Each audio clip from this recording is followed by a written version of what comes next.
Guys, आपका स्वागत है आपके अपने चैनल में फॉरेस्ट ट्रेडर्स में। तो आप यहाँ पे देख सकते हैं गाइस किस तरीके से मार्केट ने मोमेंटम किया है। यहाँ पे सबसे पहले देख सकते हैं कितना बड़ा गैप डाउन ओपन हुआ।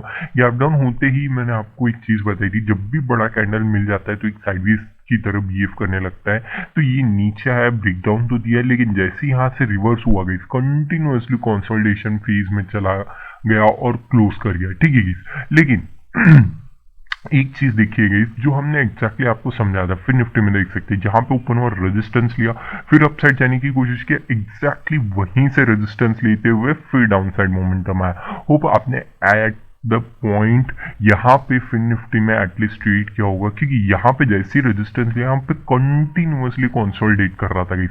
बस आपको ये देखना था कि जैसे ही इसका जो लो बना था, इसका लो आप पकड़ते या फिर इस लो को जैसे ही ब्रेकडाउन दिया आपने पुट बाय किया होगा तो एक धीरे धीरे मोमेंटम आया, लेकिन स्टिल बहुत अच्छा मोमेंटम मिला। क्योंकि ट्यूसडे के दिन एक्सपायरी है तो एक दिन पहले तो प्रीमियम्स घटेंगे ही, उस वजह से एक अच्छा खासा प्रॉफिट यहाँ पे आपको भी अच्छा खासा जनरेट किया होगा। हाँ, एक जैकपॉट नहीं कह सकते, लेकिन स्टिल अच्छा खासा मिला होगा। वो आपने ट्रेड किया होगा। ये छोटे छोटे पॉइंट्स होते हैं जहाँ पे आपको ट्रेड करना पड़ेगा। कोई ये चीज नहीं बताएगा कहाँ पे आपको ट्रेड करना है, बट स्टिल आपको पता रहना चाहिए। यहाँ पे अभी देख सकते हैं जैसे गैप डाउन ओपन हुआ बैंक निफ्टी में, यहाँ पे एग्जैक्टली सपोर्ट लिया, अपसाइड जाने की कोशिश किया, कंटिन्यूअसली कंसोलिडेट किया। यहाँ पे तो इजी था गाइस, यहाँ पे आप देख सकते हैं एग्जैक्टली रेजिस्टेंस लिया और डाउन साइड मोमेंटम आया। तो ये चीज, छोटी छोटी चीजें जो होती है ना, वो आपको खुद से समझनी पड़ेंगी किस तरीके से मार्केट वर्क करता है। अगर गैप डाउन ओपन हो जाता है तो किस तरीके से आप वर्क करेगा। यहाँ पे देख सकते हैं, यहाँ पे गैप डाउन ओपन हुआ, सपोर्ट लेने की कोशिश, ब्रेकडाउन तो दिया, लेकिन यहाँ पे बायर रिवर्स कर गए और यहाँ पे जाके फिर से रेजिस्टेंस लिया, कंटिन्यूअसली कंसोलिडेट, फिर यहाँ पे डाउन साइड धीरे धीरे मोमेंटम किया। ठीक है, सेंसेक्स में चल देंगे। इस सेंसेक्स में भी यहाँ पे भी गैप डाउन देखने मिला, क्योंकि आप जानते ही हर एक इंडेक्स में गैप डाउन देखने मिला तो थोड़े से बायर्स तो जरूर से आएंगे, और एग्जैक्टली वही हुआ। यहाँ पे अपसाइड जाने की तो कोशिश किया, बायर्स आए, ब्रेकआउट किया इस कैंडल का, अपसाइड जाने की कोशिश, लेकिन कंटिन्यूअसली इसी एरिया में सपोर्ट ले रहा था। जैसे ब्रेक डाउन दिया, रेजिस्टेंस की तरह बिहेव किया और क्लोज कर गया। एक तरीके से साइडवेज मार्केट, मोटा मोटी हर एक चीज में साइडवेज ही था, लेकिन फिर निफ्टी में एक अच्छा खासा अपॉर्चुनिटी बना था। बैंक निफ्टी में तो क्लियरली दिख ही रहा था, लेकिन स्टिल फिर निफ्टी में एक अच्छा खासा मोमेंटम फिर भी आपने कैप्चर किया होगा। होप आपने ट्रेड किया होगा, अच्छा खासा प्रॉफिट जनरेट किया होगा। कोई बात नहीं गाइस, आज एक बड़ा गैप डाउन था, कोई ट्रेड नहीं भी ली है तो कोई बात नहीं। जो पैनिक सिनेरियो रहता है ना गाइस, तब बिल्कुल भी नहीं लेना चाहिए, चिल करना चाहिए, देखना चाहिए किस तरीके से मार्केट मोमेंटम करे। अगली बार अगर इस तरीके से गैप डाउन ओपन हो तो क्या इस तरीके से मोमेंटम करेगा तो मैं कैसे पैसे कमाऊंगा, ये आपका मोटो होना चाहिए। याद रखिए, ये छोटे छोटे पॉइंट से आपको एक ट्रेडर बनाएंगे। ठीक है गाइस, तो चलिए गाइस, कल कहाँ पे मार्केट मोमेंटम करेगा, कैसे आप ट्रेड करेंगे, उसके बिहाइंड द लॉजिक क्या है देख लेते हैं। तो चलिए गाइस, कल कहाँ पे मार्केट मोमेंटम करेगा उसके बारे में डिस्कस कर लेते हैं। यहाँ पे देख सकते हैं एग्जैक्टली यहाँ पे सपोर्ट ले रहा था कंटिन्यूअसली, तो ये एक सपोर्टिंग एरिया की तरह एक्ट करेगा। जब भी फर्स्ट टाइम मार्केट जाता है तो रेजिस्टेंस लेता है, एग्जैक्टली आज उसी तरीके से बिहेव किया। अगर कल एक गैप भी ओपन हो जाता है तो फर्स्ट इमीडिएट टारगेट यहाँ तक के लिए, सेकेंड इमीडिएट टारगेट ये हो जाएगा आपका, और third and final immediate target यहाँ तक के लिए लेके जा सकते हैं। फोर्थ चाहिए तो यहाँ तक भी लेके जा सकते हैं, लेकिन थोड़ा सा आप पार्शियली बुक कर लीजिएगा, उसके बाद ही अपसाइड के लिए लेके जाइए। अगर डाउन साइड के लिए देखें, जैसे ही ब्रेकडाउन होगा एक बढ़िया सा डाउन साइड, फर्स्ट सेकंड और ये थर्ड, 3 टारगेट लेके जा सकते हैं आप इजीली। ठीक है, सेकंड टारगेट तक ऑलमोस्ट आप थोड़ा सा बुक कर लीजिएगा गाइस, क्योंकि वहां पे बहुत इंपॉर्टेंट हो जाती है चीज। ठीक है गाइस, चलिए गाइस, यहाँ पे चलता है फिन निफ्टी में। फिन निफ्टी किस तरीके से मार्केट मोमेंटम कर सकता है। यहाँ पे है एक बढ़िया सा रेजिस्टेंस एरिया।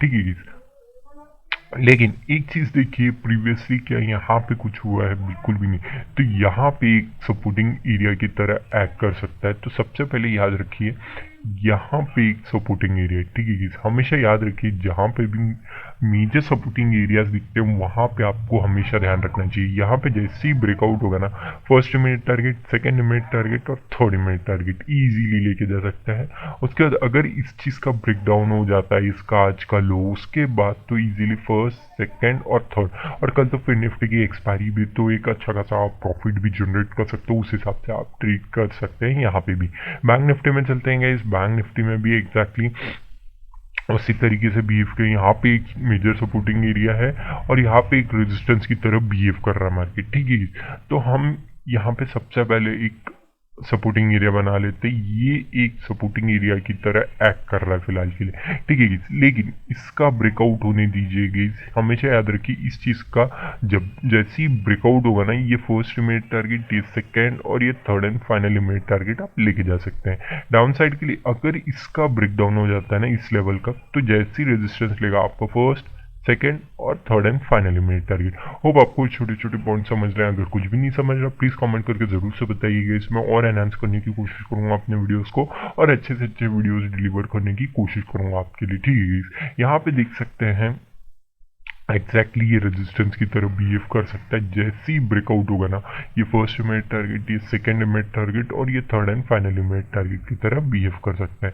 अगर यहाँ पे देखेंगे ये एरिया है, जैसे ही ब्रेकडाउन दे देगा ना गाइस, तो इजीली फर्स्ट, सेकेंड और ये थर्ड टारगेट आप लेके जा सकते हैं। हो सकता है कि कल के दिन थोड़ा सा कंसोलिडेशन देखने में मिल सकता है हमको मेजरली, लेकिन उसके बारे में भी मैं आपको डिस्कस कर लेंगे। सबसे पहले सेंसेक्स में चलते हैं, किस तरीके से ट्रेड करेंगे आप। याद रखिए ये एरिया जो है ना, ये इंपॉर्टेंट है, हमेशा याद रखिए।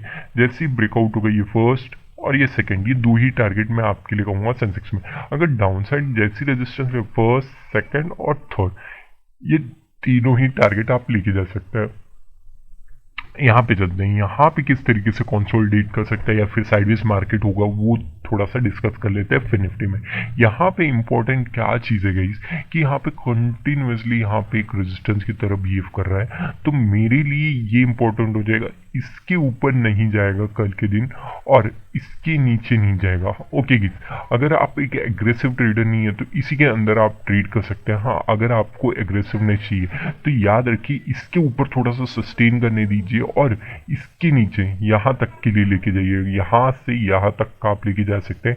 और थोड़ा एग्रेसिव है तो थोड़ा सा और ले सकते हैं आप अंदर की तरफ इनर मनी में, लेकिन थोड़ा सा रिस्क बढ़ जाएगा। उस हिसाब से अगर आप रिस्क टू रिवॉर्ड अच्छा चाहते हैं तो उस हिसाब से काम कर सकते हैं, ठीक है। यहाँ पे भी बैंक निफ्टी में भी चलते हैं, अगर कल एक साइडवेज मार्केट होता है तो किस तरीके से आप ट्रेड करेंगे। यहाँ तक का तो ऑब्वियस सी बात है, आप लेके जा सकते हैं, ऑप्शन सेलिंग यहाँ से स्टार्ट कर सकते हैं और डाउन साइड में यहाँ से स्टार्ट कर सकते हैं। ये ही एरिया होगा जहाँ पे, अगर वो भी चीज़ बता दें तो, अगर यहाँ पे 11:30 12 o'clock के आसपास यहीं पे कंटिन्यूसली कंसोलिडेट कर रहा है, तभी यहाँ पे और यहाँ तक आप ऑप्शन सेलिंग कर सकते हैं इसके इन, और बहुत बढ़िया प्रॉफिट जनरेट कर सकते हैं। होप आपको ये छोटे छोटे पॉइंट समझ रहे हैं। इसके ऊपर वाले स्ट्राइक प्राइस और इसके नीचे वाले स्ट्राइक प्राइस को ही सेल कीजिए गाइस। अगर इन बिटवीन कहीं पे सेल करते हैं तो वहाँ पे थोड़ा रिस्क बढ़ जाता है, लेकिन याद रखिए अपना रिस्क टू रिवॉर्ड जरूर से ध्यान दीजिए।